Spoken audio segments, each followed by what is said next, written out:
इज़्दिवाजी ज़िंदगी अल्लाह ताला की एक बहुत बड़ी नेमत है।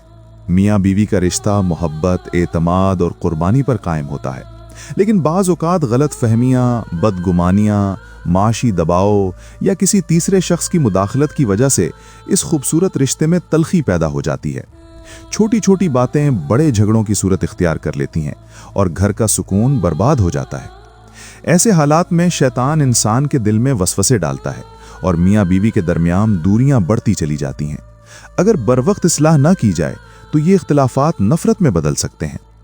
इस्लाम हमें सब्र, बर्दाश्त और दरगुजर की तालीम देता है। कुरान और हदीस में मियाँ बीवी को एक दूसरे का लिबास करार दिया गया है, यानी एक दूसरे के लिए सुकून और हिफाजत का जरिया। इसलिए ज़रूरी है कि जब भी इख्तिलाफ हो तो सबसे पहले अल्लाह ताला की तरफ रुजू किया जाए, क्योंकि दिलों को जोड़ने वाला सिर्फ वही है। दुनिया की कोई ताकत दो दिलों में मोहब्बत नहीं डाल सकती जब तक अल्लाह का हुक्म ना हो। ये वजीफा इंशाअल्लाह ताला मियाँ बीवी के दरमियान पैदा होने वाली नाराज़गी, झगड़े और बदगुमानी को ख़त्म करने में मददगार साबित होगा। शर्त यह है कि नीयत साफ हो, दिल में सच्ची तौबा हो और ये इरादा हो कि हम अपने घर को बचाना चाहते हैं। साथ ही कोशिश भी ज़रूरी है कि गुफ्तगू नरम लहजे में हो, एक दूसरे की बात सुनी जाए और अना को दरमियान में ना आने दिया जाए। वजीफा सिर्फ उसी वक्त असर दिखाता है जब अमल के साथ नीयत भी दुरुस्त हो। तो चलें, मैं आप बहन और भाइयों को वजीफा करने का तरीकाकार बताता हूँ। ये वजीफा किसी भी दिन शुरू किया जा सकता है। बेहतर है कि जुमे के दिन से आगाज करें। इशा की नमाज के बाद बावजू होकर किबला रुख बैठ जाएं।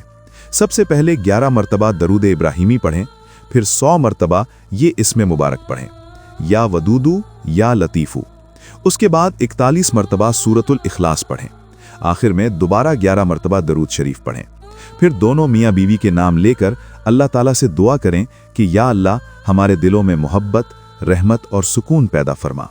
हमारे दरमियान से हर किस्म की गलत फहमी और नफरत को दूर फरमा। ये अमल मुसलसल 7 दिन तक करें। इंशाअल्लाह अल्लाह के हुक्म से झगड़े ख़त्म होंगे और मोहब्बत में इजाफा होगा। अब मुझे इजाज़त दें, फिर मिलेंगे एक और वजीफे में। तब तक के लिए अल्लाह हाफिज़।